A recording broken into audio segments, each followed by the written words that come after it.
Welcome to Math with Professor Reed. This is video lecture for section 3.3 for business calculus on rates of change. Now, before we jump right into the actual definition for what the average rate of change is for a function, I want to put a graph together so that we have a little bit of motivation and context for the formula that we're going to look at. So here I have my little XY coordinate plane, and I'm going to introduce a function y equals f of x. Say it looks something like this. And we're gonna focus on 2 points on this curve. So say I'm gonna look right here at A and over here at B. Now, if I come to the function, this point right here would have the coordinates A, comma, f of A, right? I don't know exactly what the equation for the function is, but whatever A is, the y value would be f of A. And then similarly, if I come here to B, the coordinates right there on the graph would be what? B, comma, f of B. Very good. Now say I asked you to draw a line through those 2 points. Yay, beautiful. Here's a line going through those 2 points. And then I asked you to compute the slope of that line. Could you give me the slope of that line? Well, we have a slope formula that we reviewed earlier in the unit. Remember, it's y2 minus y1 over x2 minus x1. So using the slope formula, then I could figure out, okay, the slope of this pink line, it's called a secant line when it cuts the graph. At 2 points like this, it would be f of b minus f of a over b minus a. All right, so now let's get into what the definition is for average rate of change. We say the average rate of change of f of x, of this function, with respect to x for a function f as x changes, this is important right here, from a to b is the following: f of b minus f of a over b minus a. And then you might say, oh, that's exactly equal to the slope of that secant line that we just graphed going through the function. And that's no coincidence. We're going to investigate a little bit more throughout this lesson and the next one about this idea. But it is important to note, because usually when you compute slope, you can switch around the order of things as long as you flip both the numerator and denominator appropriately. But for average rate of change, that's not the case. It has to be from A to B. So the point that you end at, you're ending at B, that has to be first. Okay? Good. Let's just practice getting used to using this formula and work through a few examples here. So find the average rate of change for the function over the given interval. So we're using that formula that's boxed up above. Y equals negative 4x squared minus 6 between x equals 2 and x equals 6. So it's from x equals 2 to x equals 6. This is A, this is B, and then y equals, you just want to put that in your mind, that's the same thing as writing f of x equals, okay? So let's write out the formula. What would the average rate of change equal? It would be f of 6 minus f of 2 over 6 minus 2. And first, off to the side, let's just compute f of 6 and f of 2. So we have it ready to go. So f of 6 would be negative 4 times 6 squared minus 6. So that's negative 4 times 36 minus 6. Negative 4 times 36, that's negative 144, right? Minus 6, negative 150. And then f of 2, negative 4 times 2 squared minus 6. That's negative 4 times 4, negative 16, minus 6 is negative 22. Okay, so then now I'm ready to go. I can substitute everything into the formula here. So f of 6, that's negative 150. There we go, negative 150 minus f of 2, so minus negative 22 over 6 minus 2, that's 4. So I have negative 150 plus 22, which is going to be negative 128 over 4, and then this simplifies to negative 32. Okay, good. Very nice. Okay, let's work on a few more just so we can get this formula under control. Again, average rate of change between x equals 1 and x equals 2. So this is my f of x.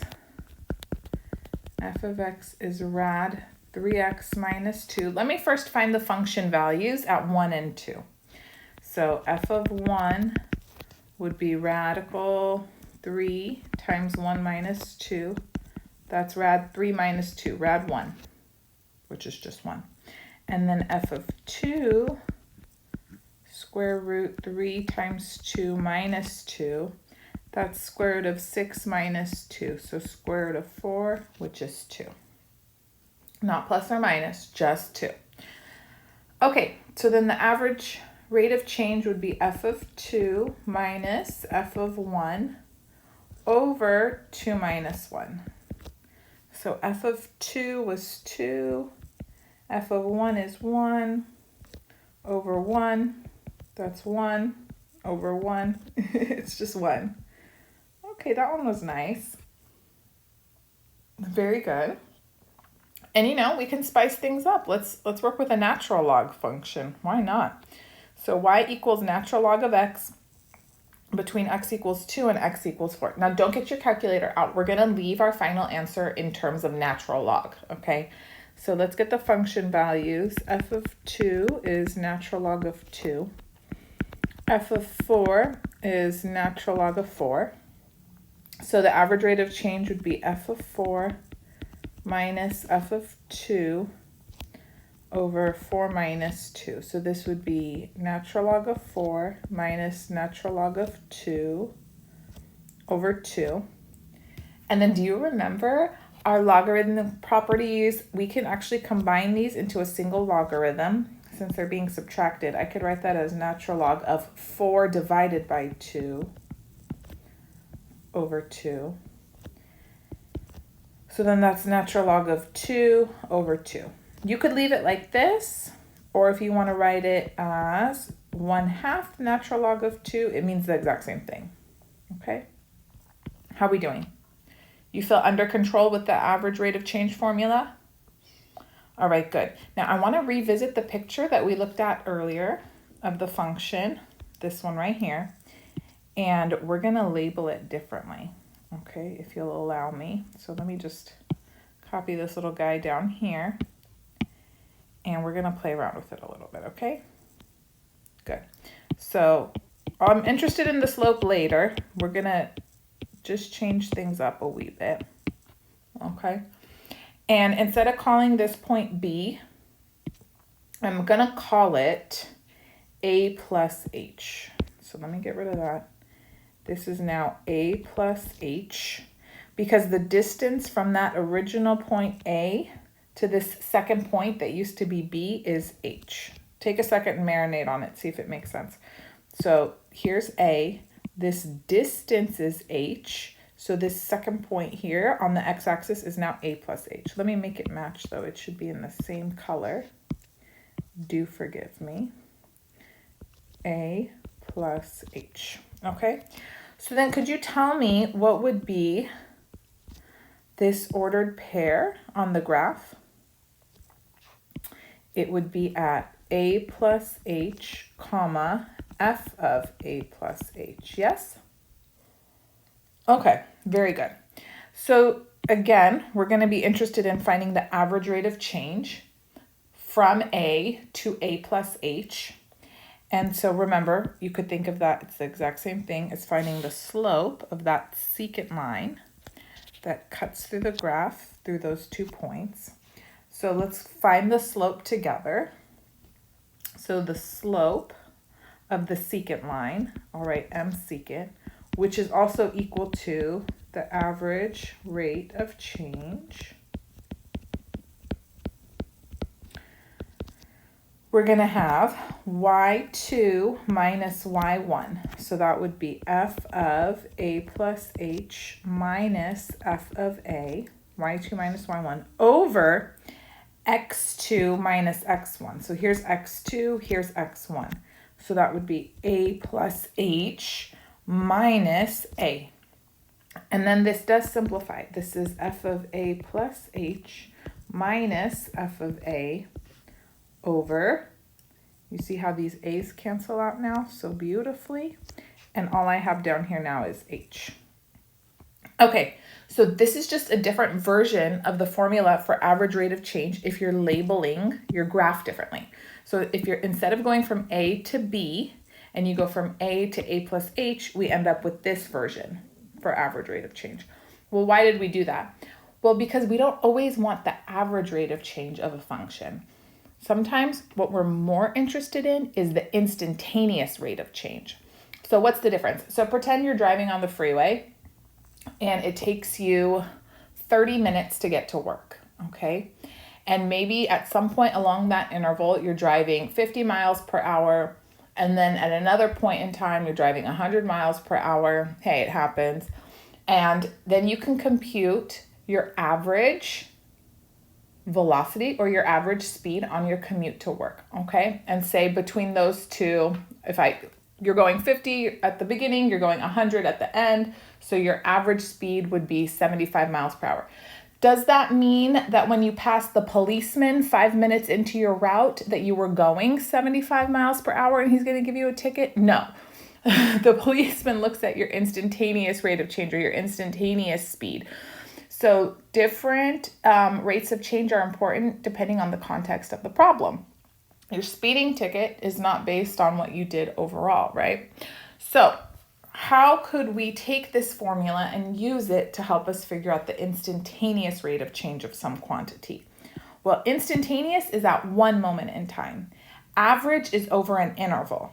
So if I want the rate of change at one moment in time, not over an interval, I want to bring this second point closer and closer and closer to this first point here.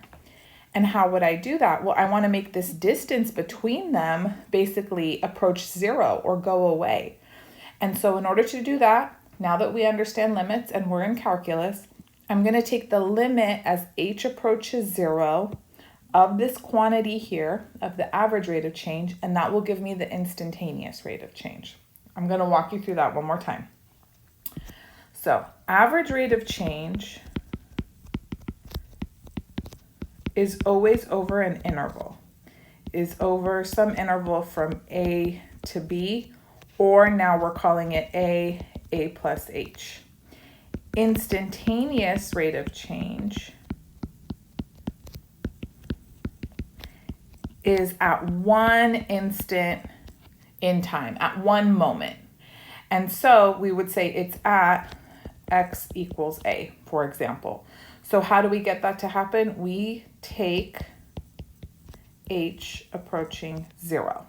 Okay, so we have basically this formula here for average rate of change, and then the formula for instantaneous rate of change is as follows. So the instantaneous rate of change for a function f when x is equal to a is the following. We take the limit now as h goes to zero, and then the rest you should recognize. It's your average rate of change formula, f of a plus h minus f of a over h. Okay, so let's practice using this formula now. We're going to have to take a limit, and make sure you write limit in the front as h approaches zero all the way through the problem until you've actually evaluated the limit.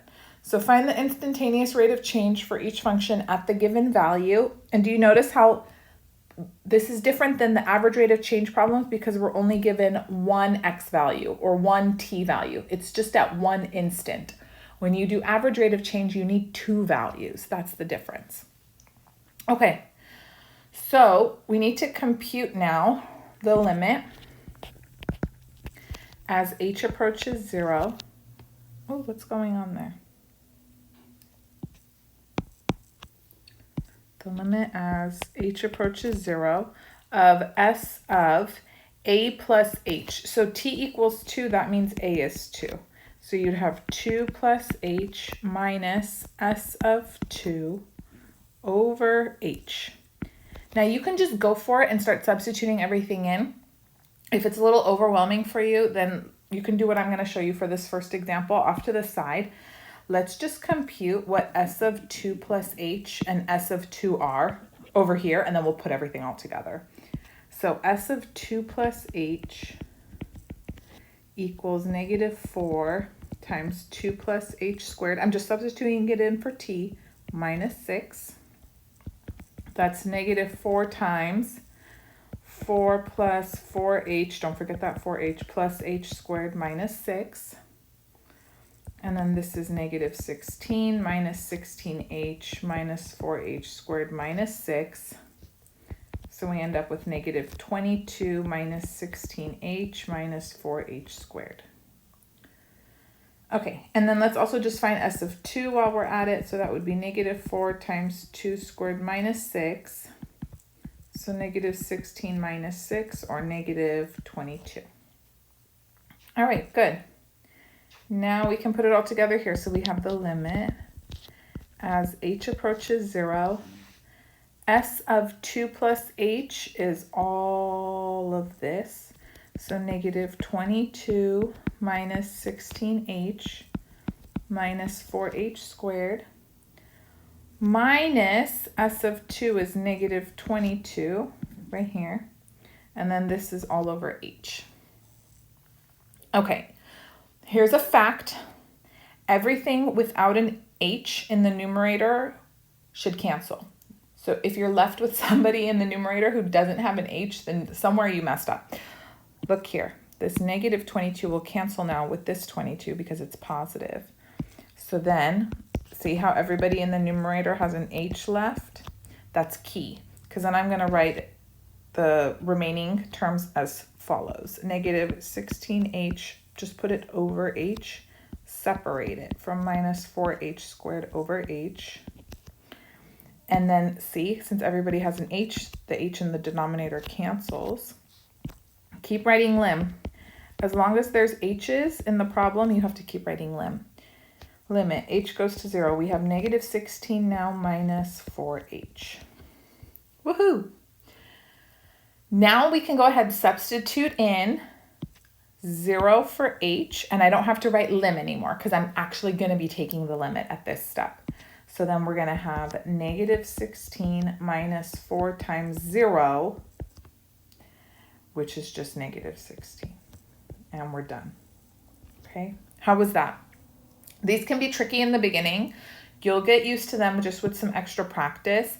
And if it's helpful to you to just compute the quantities that go in the numerator off to the side first, then I recommend doing that. When you've done enough and you feel really good, you can just jump right into the formula. I usually do it that way, but don't worry. Like, I've been doing this a lot longer. So you'll get there. You'll get there. Okay, let's try another one. Capital F of x equals x squared plus 2 at x equals, actually let's change it. 0 is not interesting. At x equals 1. So that means a is equal to 1. Oh, sorry, the black got so chunky. I must have made it chunky earlier. So this means a is equal to 1. Okay, so let's write out what we're gonna compute. So we have the limit as h goes to 0. It's f of a plus h, so 1 plus h, minus f of a, which is 1, all over h. So let's figure out the quantities in the numerator off to the side first again. So f of 1 plus h, f of x is x squared plus 2, so that would be 1 plus h squared plus 2. So this is 1 plus 2h plus h squared plus 2, which is h squared plus 2h plus 3. And then we also need f of 1, so 1 squared plus 2, that's 3. Okay, that was less work than the last one, huh? Oh, nice. So we have the limit, h approaches 0.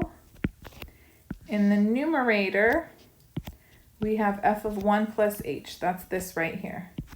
So h squared plus 2h plus 3 minus f of 1, which is right here, 3. Let me color code all the way for you guys so you can see exactly what's going on, okay?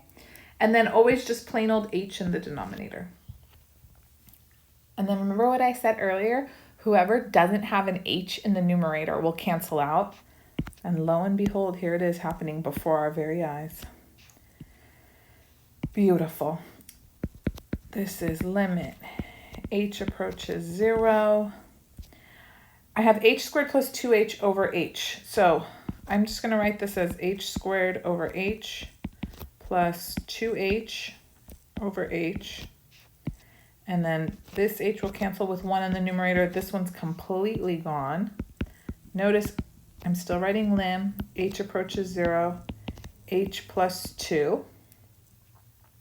And then now I can substitute in 0 for h. I'm going to actually take the limit. So this is where I stop writing lim in the front. So we have 0 plus 2, which is just 2. Does that make sense? So as long as there's h's in the problem, you still have to write limit, limit, limit, limit in the front. At this step here, I finally substituted or plugged in 0 for h, so I'm not writing lim anymore. That's really important, and it takes a while to get used to, I know, especially when you're just learning limits, but it's important that your notation is on point in calculus. Okay, so now let's look at some applications, put it into a little bit of context, since we are business calc students. So the revenue, and we're measuring in thousands of dollars, from producing X units of an item is as follows. R of X equals 10X minus 0.002X squared. Find the average rate of change of revenue when production is increased from 1,000 to 1,001 units. So we're doing average rate of change. This is A, this is B. So the formula for average rate of change would be R of 1,001 minus R of 1,000 over 1,001 minus 1,000. Yes? Okay, let's just compute off to the side really quickly those quantities in the numerator. So R of 1,000 would be 10 times 1,000 minus 0.002 times 1,000 squared. I'm just plugging it in for X, and you get 8,000, which is really measured in thousands of dollars, so it's 8 million. And then R of 1,001, this one you would need your calculator for, it's 8,005.998. Okay, so those are the two quantities that are going in the numerator. So we're going to have 8,005.998 minus 8,000 over 1,001 minus 1,000 is just 1. So then I'm left with 5.998. But let's put this into context and add units, okay? So it's 5.998 over 1. Remember, we're being measured in thousands of dollars. So move the decimal spot 3 to the right. So it's really $5,998 per unit. Okay, so to figure out the correct units, you look at the numerator and the denominator for your average rate of change. R, revenue, is measured in dollars, thousands of dollars. And then 1,001 and 1,000 are units. So it's dollars per unit. And then that's how you know what your final answer's units should be. Okay, very good. Woohoo.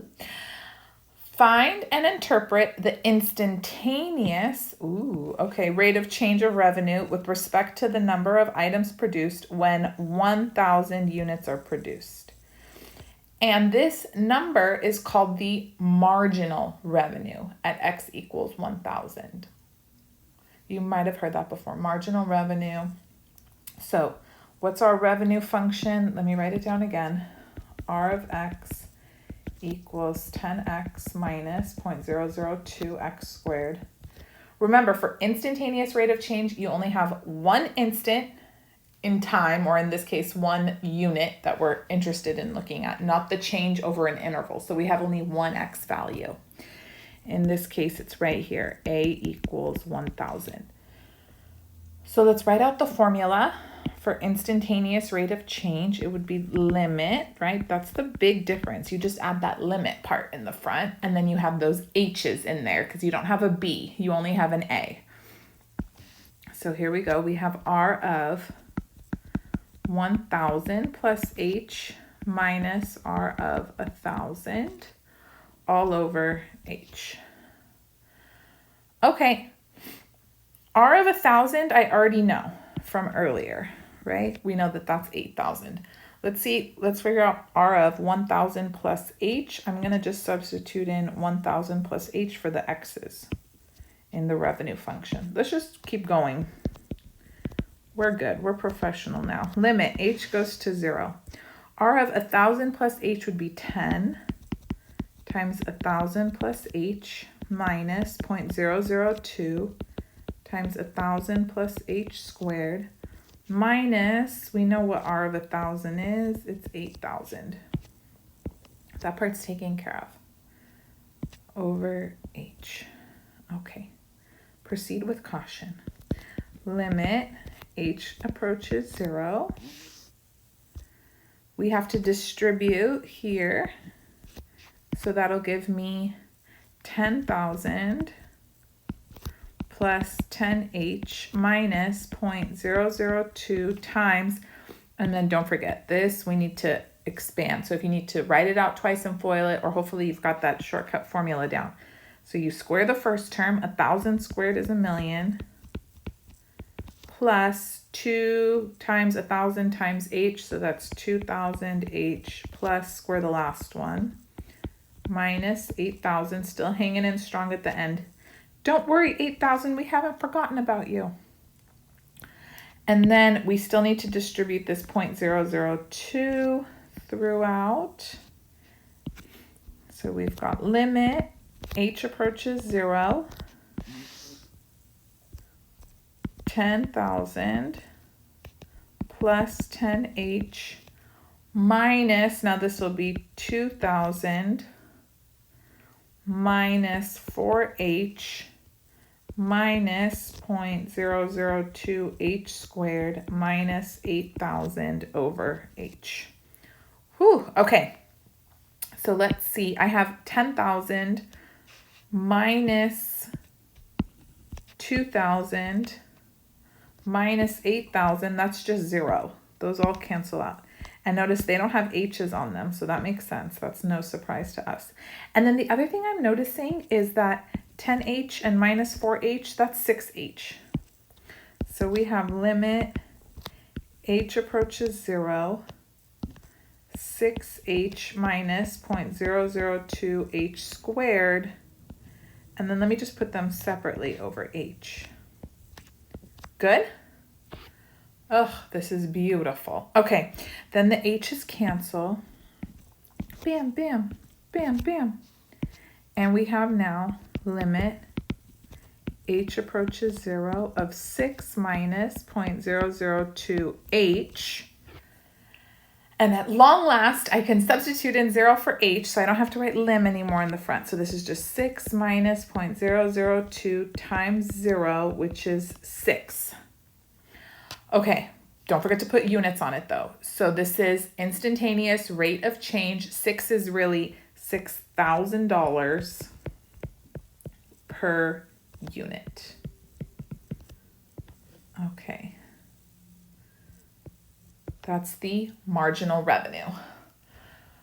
Very good. Now, last part says find the additional revenue if production is increased from 1,000 to 1,001 units. Well, we already pretty much have this.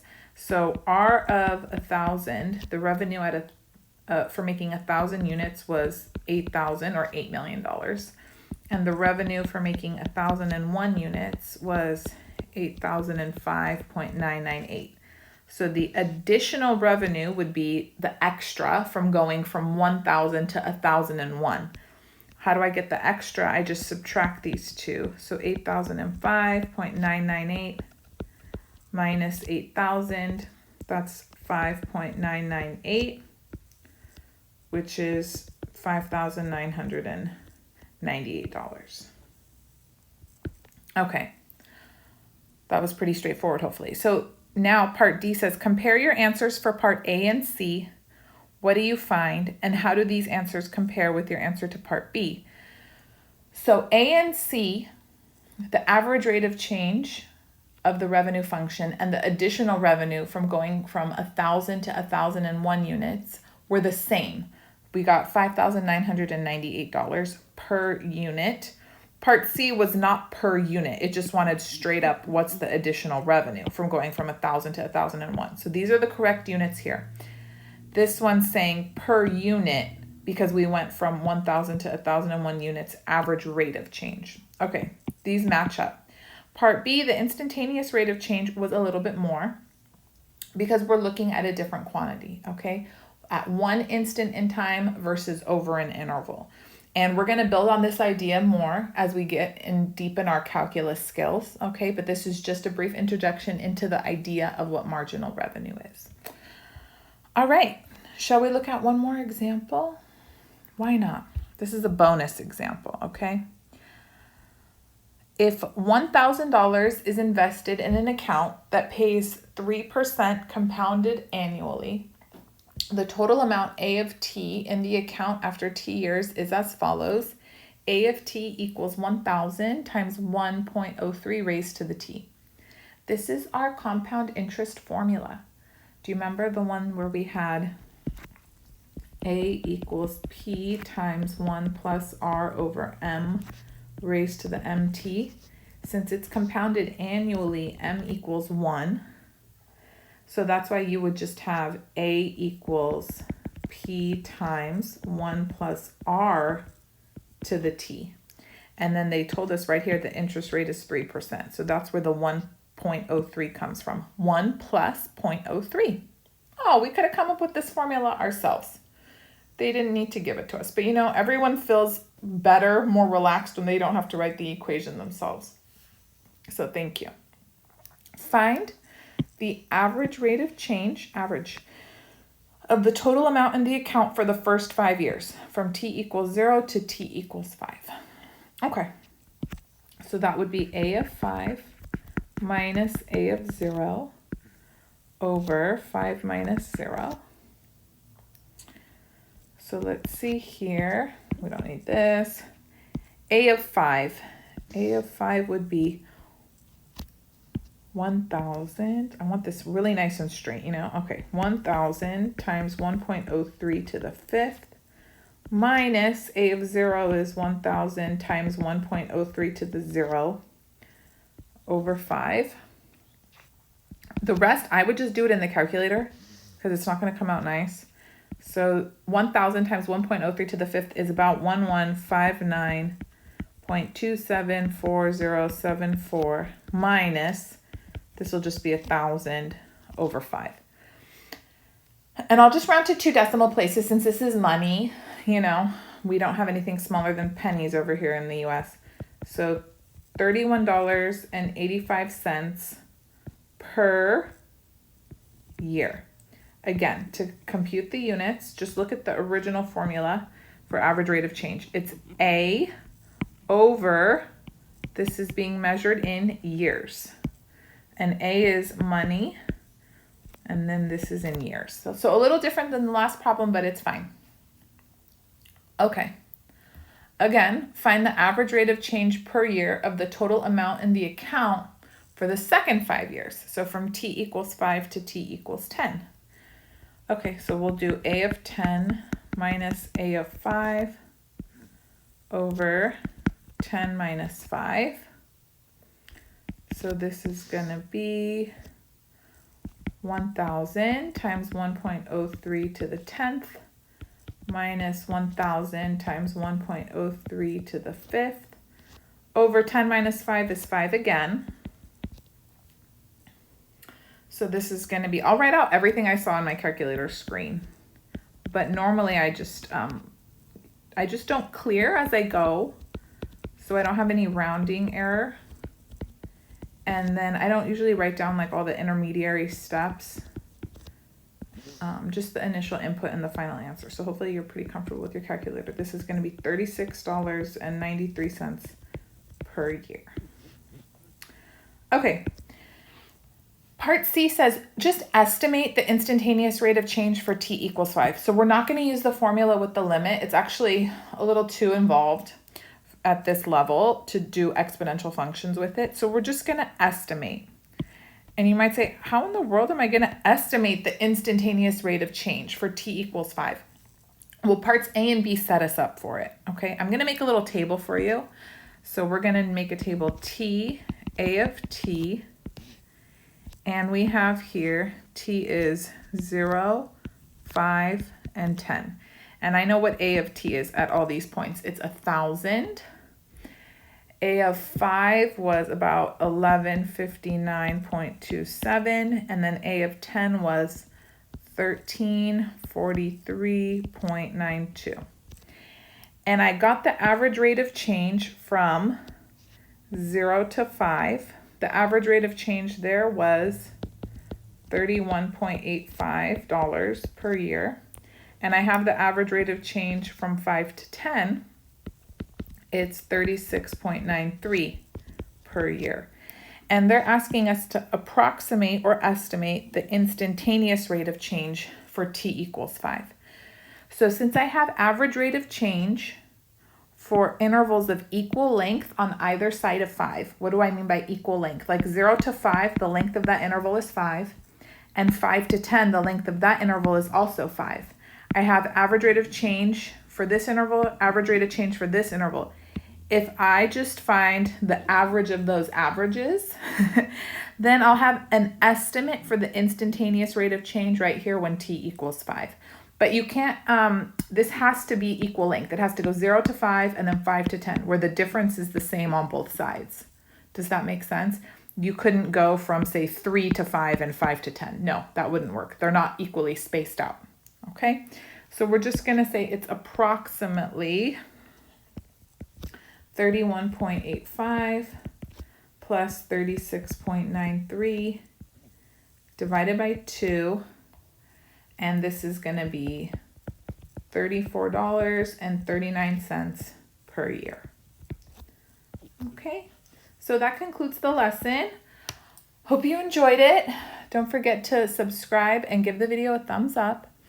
And then in the next lesson, we're going to talk more about this average rate of change, this secant line, and then the connection to the instantaneous rate of change, and put a little bit more context into this problem that we're developing. Okay, so stay tuned. Also, if you just want to review or delve deeper into other topics, then you can check out all the rest of my videos I have on my YouTube channel. They're organized into playlists. And please follow me on Instagram, TikTok, Twitter, Math with Professor V. I love you all so much. Thank you guys for your support, and I'll be back sooner than later. Bye.